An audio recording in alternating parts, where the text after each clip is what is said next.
इस कार्यक्रम के प्रायोजक हैं श्रीमान सुरेश जी जैन, श्रीमती शशि जी जैन, श्रीमान भरत जैन, श्रीमती मनीषा जैन, डॉक्टर राहुल जैन, डॉक्टर संध्या जैन, श्रीमान साकेत जैन, श्रीमती पूजा जैन, अनुभूति जैन, अर्णव जैन, अरिथ्या जैन, दृष्टि जैन, अकलंक जैन, समदर्शी जैन, अनुप्रेक्षा जैन, शिवपुरी, मध्य प्रदेश। मैंने जो 4 वर्ण कहे हैं ना, ब्राह्मण, क्षत्रिय, वैश्य, शूद्र, इनमें ब्राह्मण, क्षत्रिय, वैश्य ये त्रिवर्ण वाले तो क्षुल्लक भी हो सकते हैं, फिर एलक भी हो सकते हैं, फिर मुनि भी हो सकते हैं, फिर उसके बाद में आगे तक जा सकते हैं, निर्वाण तक की प्राप्ति कर सकते हैं।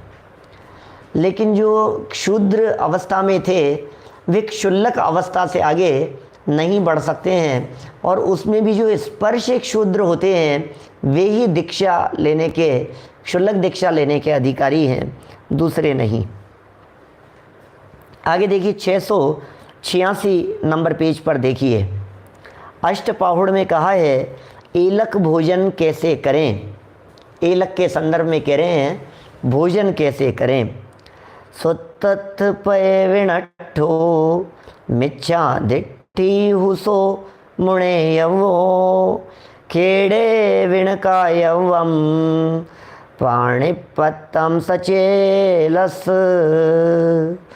सूत्र का अर्थ और पद जाके विनष्ट है, ऐसा जो प्रकट मिथ्या दृष्टि है यहीं थे सचेल है। ओहो, क्या कह रहे हैं। सूत्र का अर्थ और पद जिसके विनष्ट है वो मिथ्या दृष्टि। अरे मिथ्या दृष्टि सूत्र का अर्थ नहीं जानता, मिथ्या दृष्टि सूत्रों का भाव नहीं जानता, मिथ्या दृष्टि को अता पता नहीं होता जिनेंद्र वचन क्या है, मिथ्या दृष्टि को भाव वासन नहीं होता जिनेंद्र देव क्या कह रहे हैं, जिनेंद्र देव की वाणी में क्या आया है। मिथ्या दृष्टि इन बातों को नहीं समझ पाता है कि इन शब्दों के पीछे छिपा हुआ रहस्य क्या है। इसलिए कह रहे हैं जिसके ये सब नहीं है, माने मिथ्या दृष्टिपना जिसके प्रकट है, सचेल हैं, वस्त्र सहित हैं, ताकू माने उनको खड़े हुए कहिए, हास्य कुतूहल विषय भी पाणी पात्र कहिए, हस्त रूप पात्र।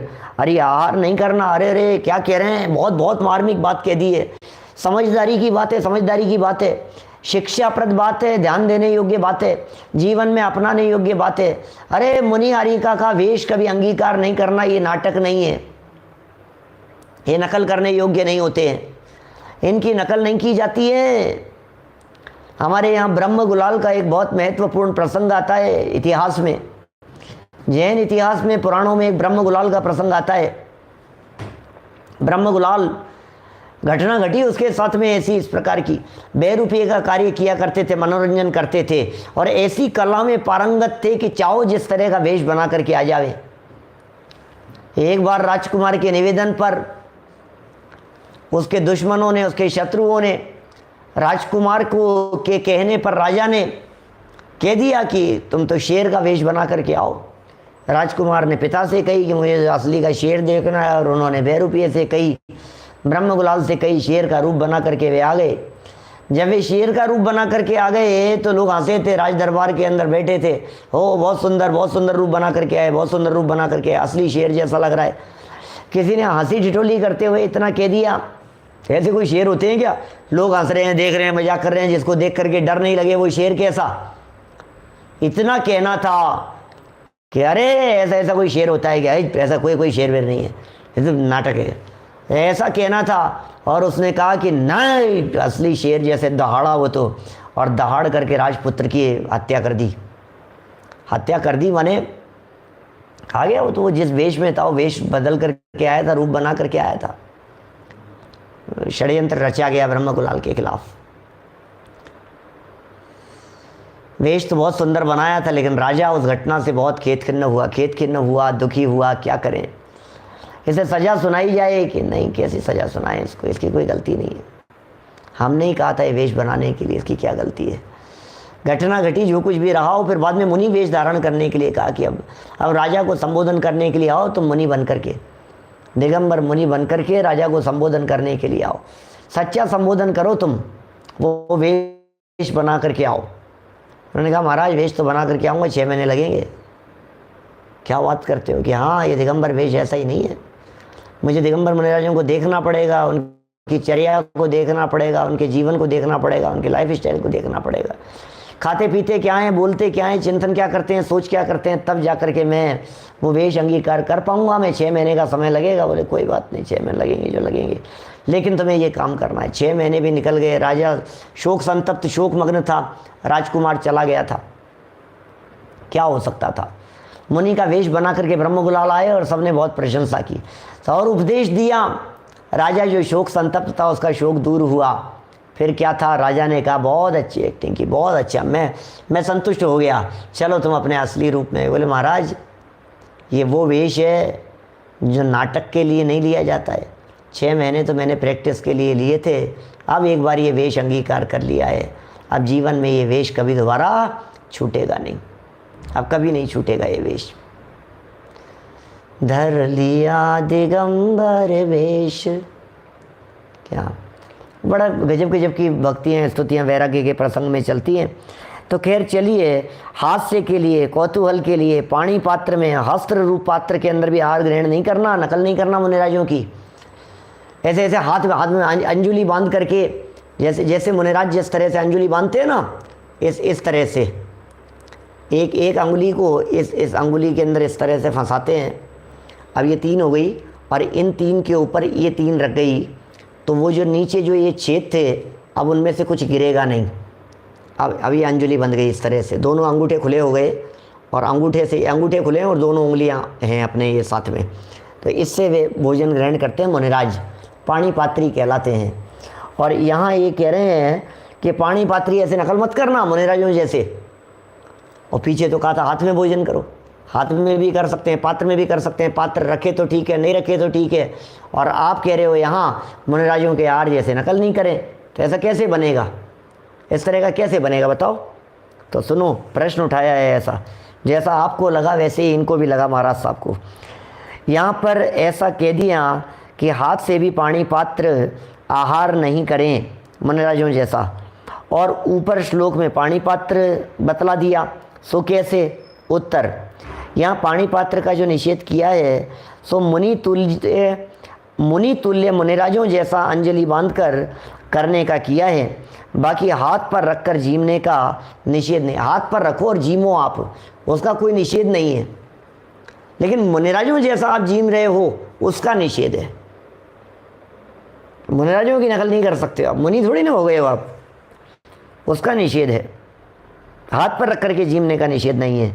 आगे इनके खड़े रहकर भी भोजन करने की सिद्धांत में आज्ञा नहीं है। माने सिद्धांत ये कह रहा है क्षुल्लक जी और एलक जी हैं, ये बैठ करके भोजन करें, ये खड़े खड़े आहार ग्रहण नहीं करें। स्वामी कार्तिकेय अनुप्रेक्षा में एकादश प्रतिमा का स्वरूप निम्न प्रकार बतलाया है। देखिए नीचे से पढ़ता हूँ, थोड़ा फास्ट हुए। अर्थ लिखा है, यह श्रावक खास उसी के लिए बनाया हुआ भोजन शय्यासन वस्तिकादि से विरक्त रहता है।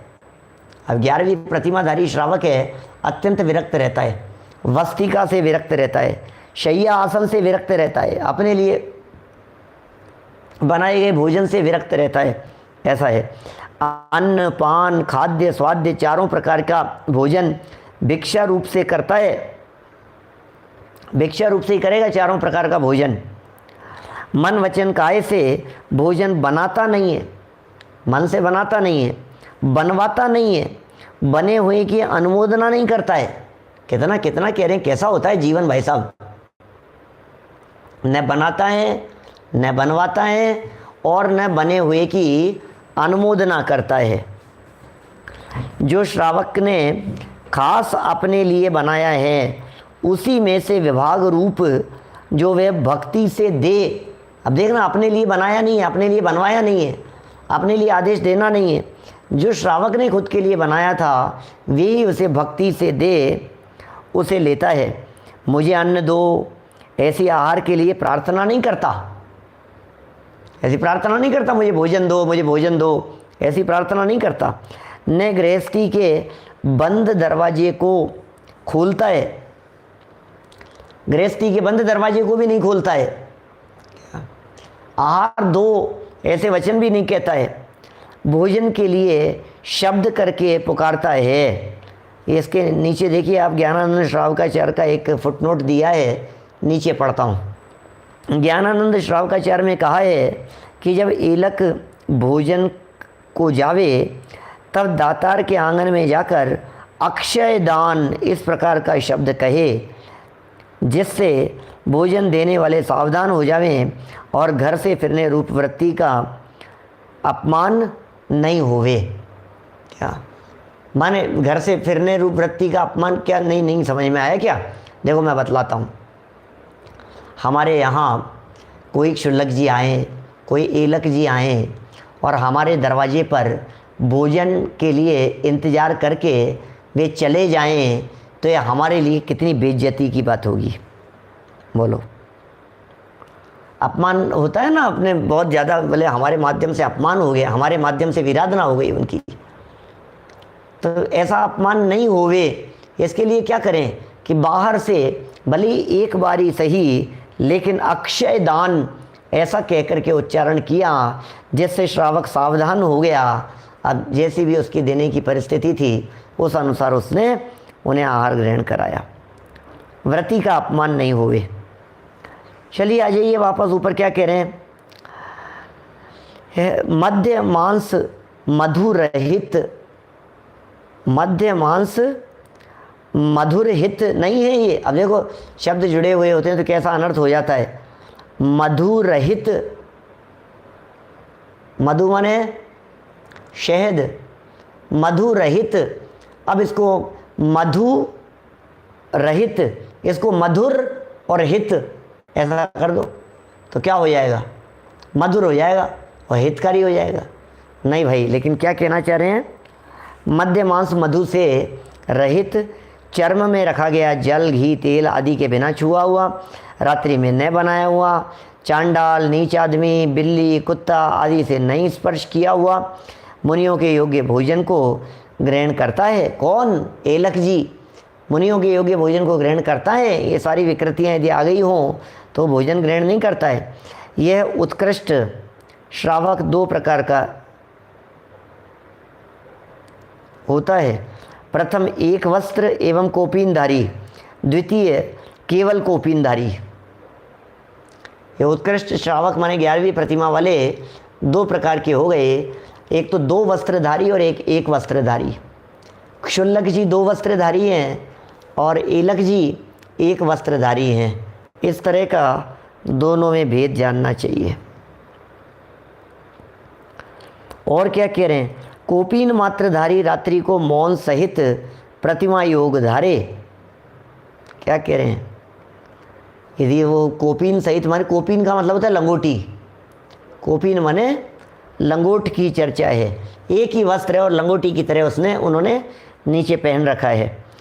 उसके धारी हों तो रात्रि में मौन रहें, प्रतिमा योग धरें, कायोत्सर्ग धरें, नियम से अपने केशों का लोंच करें। देखो अब कह रहे हैं केशों का लोंच करें, ऐसा कह रहे हैं। मोर पीछी रखे, अपने हाथ रूप पात्र में ही दातार से रखवा कर बैठकर भोजन करें। प्रथम को क्षुल्लक और दूसरे को एलक कहते हैं। माने एक क्षुल्लक हो गए और एक एलक हो गए, ऐसा कथन उनके बारे में किया जाता है। कह रहे हैं एलक बैठकर भोजन करे। इस संबंध में एक दो प्रमाण यहाँ प्रस्तुत किए हैं एलकों के बैठकर के भोजन करने के संदर्भ में।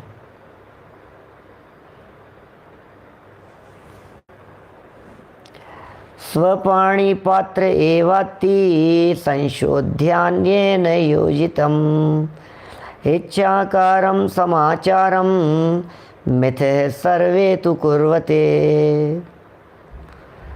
दूसरा श्रावक अर्थात एलक उपविश्य माने बैठकर ही अपने हाथ रूपी किसी दातार के द्वारा हाथ रूपी पात्र में किसी दातार के द्वारा दिया हुआ भोजन को भले प्रकार से सोच करके जीमता है। वे एकादश प्रतिमाधारी सभी श्रावक पर में इच्छाकार करते हैं। और भी कहा है इच्छाकार करते हैं। हमने कहा था ना क्षुल्लक जी हों, एलक जी हो, इनके लिए संबोधन किया जाता है साधारण गृहस्थ के द्वारा, तो ऐसा ही संबोधन किया जाता है। इच्छामी, इच्छामी शब्द बोलते हैं उनके सामने, इच्छामी बोला जाता है। और भी कहा है, श्रावको वीर्यचर्या प्रतिमा तापनादिषु स्यान्नधिकारी सिद्धांत रहस्याध्ययनेनपि च। श्रावक अवस्था में वीरचर्या अर्थात स्वयं भ्रामरी वृत्ति से भोजन करना, दिन में प्रतिमा योग धारण करना इत्यादि मुनियों के करने योग्य कार्यों में तथा सिद्धांत शास्त्र और प्रायश्चित शास्त्रों के अध्ययन का अधिकारी नहीं है। माने एलक है ना, ये एलक पद है ना, अभी पंचम गुणस्थान का ऐसा पद है जो अधिकारी नहीं है मुनियों के जैसा कार्य करने के लिए। एज ए प्रैक्टिस थोड़ा सा उससे हीन काम करे तो योग्य है, लेकिन मुनि जैसे कर रहे हैं वैसे कर रहे हो आप, नहीं, ऐसा करना योग्य नहीं है। और सिद्धांत शास्त्र प्रायश्चित शास्त्रों को भी अभी पढ़ने की अयोग्यता है इनकी। श्री वामदेव विरचित भाव संग्रह नामक ग्रंथ में मुद्रित पृष्ठ 204 में इस प्रकार लेख है। क्या है? मुनिनाम अनुमार्गेण चर्यायै सुप्रगच्छति उपविश्य चरेद भिक्षाम करपात्रेंग संवृत है। ये ध्यान रखने की बात है कि खड़े होकर भोजन लेने की सम्मति शास्त्रों में मुनियों के लिए ही है, अन्य के लिए नहीं। अभी कितना स्पष्ट कह रहे हैं, कितना सरल शब्दों में ये बात कह रहे हैं। खड़े होकर के भोजन ग्रहण करना और ये पद्धति ये मुनिराजों के जीवन में होती है, अन्य लोगों के जीवन में नहीं होती। तब श्रावक अवस्था में खड़े होकर आहार लेना, श्रावक अवस्था में खड़े होकर आहार लेना मुनियों का उपहास करना है। इसलिए 11 प्रतिमाधारी श्रावकों को चाहिए कि वह भोजन करें, तब प्राण जाते हैं। खड़े भोजन नहीं करें, प्राण चले ही चले, भले ही चले जाएं, लेकिन तो भी हम बैठकर ही भोजन करें, खड़े होकर नहीं करें, बैठकर ही किया जाए।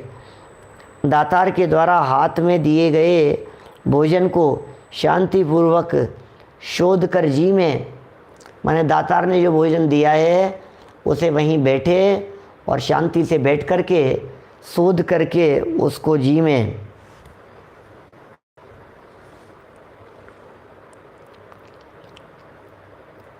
पुराण में इस प्रकार कहा है, एक हाथ पर ग्रास धर एक हाथ से ले, श्रावक के घर बैठ कर एलक आसन करे, एलक आसन करे।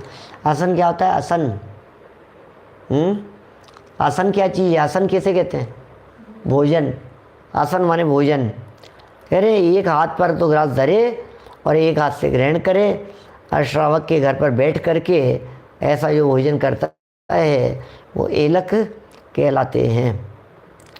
इस कथन से भी हाथ के ऊपर धरकर एक हाथ से बिना अंजलि लगाए बैठकर शांति से भोजन करना कहा है, शांति से भोजन करना कहा है। कुल मिलाकर के क्षुल्लक चाहे वर्ण क्षुल्लक हो चाहे शूद्र क्षुल्लक हो, उसे पात्र बिना नहीं रखना चाहिए। माने पात्र बिना नहीं होना चाहिए, पात्र तो होना ही चाहिए। एक डिसिप्लिन भी मेंटेन होता है इन बातों को देख करके। देखिए क्या कह रहे हैं, हाथ के ऊपर धरकर एक हाथ में से बिना अंजलि लगाए बैठकर शांति से भोजन करना कहता है। फिर आगे देखिए इसके आगे क्या कहते हैं, क्षुल्लक चाहे वर्ण क्षुल्लक हो चाहे शूद्र क्षुल्लक हो, उसे पात्र बिना नहीं रहना चाहिए। ये बड़ी विडंबना जैसी है, क्या करें, देश काल परिस्थिति के हिसाब से माहौल बदलते हैं, मौसम बदलते हैं, समय बदलते हैं, परिस्थितियाँ बदलती है, लेकिन नियमों को आपको दृढ़ता से पालन करना पड़ेगा। उनका निषेध किया है, बिना पात्र के शुल्लक नहीं रह सकते हैं। जितने भी श्रावकाचार्य हैं सबकी ऐसी ही सम्मति है। जैसे कई श्रावकाचार्य ग्रंथों के हवाले दिए, उद्धरण यहाँ प्रस्तुत किए। पहला वसुनंदी श्रावकाचार्य, दूसरा ज्ञानानंद श्रावकाचार्य, तीसरा अमित गति श्रावकाचार्य, चौथा ज्ञानानंद निसर्गज विजय धर्म संग्रह श्रावकाचार्य, श्रावक धर्मामृत प्रश्नोत्तर श्रावकाचार्य, गुणभूषण श्रावकाचार्य, श्रावक धर्म प्रकाश, श्रावक धर्म संग्रह, सार चतुर्विंशति, अष्ट पाहुड़ की टीका में सूत्र पाहुड़ तथा अन्य भी कई श्रावकाचार्यों में शुल्लक को पात्र सहित ही बताया है, और बिना पात्र के नहीं। आजकल जो पात्र नहीं रखते वे क्षुल्लक शास्त्रों की अवहेलना करते हैं, और अवहेलना करना महापाप है। इससे वचन प्रतिमाओं का काम है, इससे वचन प्रतिमाओं का काम है। माने कोई लोग ऐसे, अरे कुछ भी बोल रहा हूँ तो क्या हो गया, मेरे कहने से क्या हो गया, अरे इसमें क्या है, वचन तो भाषा वर्णना का काम है, कुछ भी कह दो, डांट दो, सुना दो, फिर का वचन भाषा वर्णना का काम है। ऐसा थोड़ी ना चलता है। इस संबंध में अमित गति श्रावकाचार्य आदि श्रावकाचार्य तथा धर्म संग्रह में और भी लिखा है। यस्त्वेक भिक्षु भुंजित गत्वा सव नुमुत्यत तदलाभे विदध्यास उपवासम आवश्यकम। जो श्रावक एक वक्त ही भिक्षा करने वाला है, श्रावक 11वीं वृत्तियों में धारी श्रावक है, एक समय ही है, भिक्षा करने वाला है, तो 11वीं प्रतिमाधारी को कभी 2 वक्त नहीं जीमे। जब शुल्लक और एलक दोनों के संबंध में ये बात कह दी तो शुल्लक का जो पद थोड़ा सा अलग हो गया है, तो कम से कम वे तो इसका उल्लंघन नहीं करें, शास्त्रों के अनुसार ही इस बात का पालन करें। जो श्रावक एक वक्त ही भोजन करने वाला है तो 11वीं प्रतिमाधारी कभी 2 वक्त नहीं जीमे। ये भी समझदारी की बात है। जिस व्यक्ति ने लाइफ टाइम ही बहुत जीवन संयम से बिताया है और प्रतिज्ञा ले रखी थी, उसने ऐसी प्रतिज्ञा ले रखी थी कि मैं तो इस महापाप से बचूंगा, है ना, और मेरे द्वारा ऐसा गलत काम नहीं होगा। अब जब खुद बन गया है तो फिर वो जो नियम थे उनका क्या होगा, वो खुद के लिए भी बनने चाहिए। नियम खुद के लिए बनने चाहिए, अधिकार दूसरों के याद किए जाने चाहिए। 11वीं प्रतिमाधारी कभी 2 वक्त नहीं जीमे, बात हो गई। 11वीं प्रतिमाधारियों को 2 बार भोजन करना योग्य नहीं है। केवलम वा स्वस्त्रम वा कोपीनम स्वीकरोत्यसौ एक स्थान पानीयो निंदागर्हापरायण है। उत्कृष्ट श्रावक क्या कह रहे हैं, केवल कोपीन या वस्त्र सहित कोपीन को अंगीकार करता है। ये सब 11वीं प्रतिमा वाले की चर्चा कर ली। कोपीन या वस्त्र सहित कोपीन को अंगीकार करता है, एक स्थान में ही अन्न पानी को लेता है, अपनी निंदा गरहा में तत्पर है, शुल्लक हो, शुल्लक या एलक के पंच केश लोच करने के वास्ते इस प्रकार आज्ञा है। इस कार्यक्रम के प्रायोजक हैं श्रीमान सुरेश जी जैन, श्रीमती शशि जी जैन, श्रीमान भरत जैन, श्रीमती मनीषा जैन, डॉक्टर राहुल जैन, डॉक्टर संध्या जैन, श्रीमान साकेत जैन, श्रीमती पूजा जैन, अनुभूति जैन, अर्णव जैन, अरिथ्या जैन, दृष्टि जैन, अकलंक जैन, समदर्शी जैन, अनुप्रेक्षा जैन, शिवपुरी, मध्य प्रदेश।